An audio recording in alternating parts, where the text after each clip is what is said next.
você? Um homem nasce para ser duas coisas: ou ser civil ou ser militar. Se ele for civil, não tem problema. Mas se ele for militar, duas coisas podem acontecer. Ou ele vai ser convocado, vai para a guerra, ou não vai. Se ele não for para a guerra, não tem problema. Mas se ele for para a guerra, duas coisas podem acontecer. Ou ele vai ser ferido ou não vai. Se ele não for ferido, não tem problema. Mas se ele for ferido, duas coisas podem acontecer.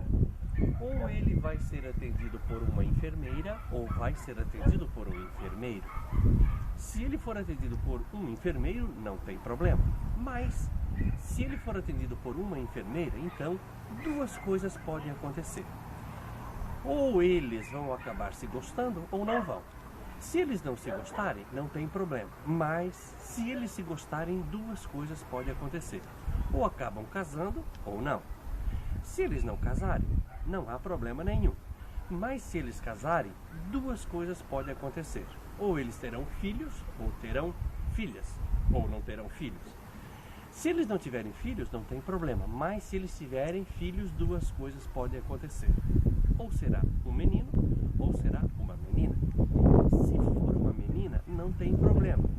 Mas se for um menino, duas coisas podem acontecer. Ou ele vai para o serviço militar, ou não vai.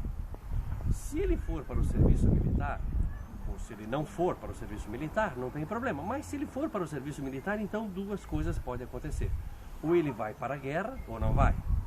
Se ele não for para a guerra, não tem problema. Mas se ele for para a guerra, duas coisas podem acontecer.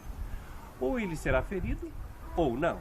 Se ele não for ferido, não tem problema. Mas se ele for ferido, então duas coisas podem acontecer. E assim a nossa história não tem fim.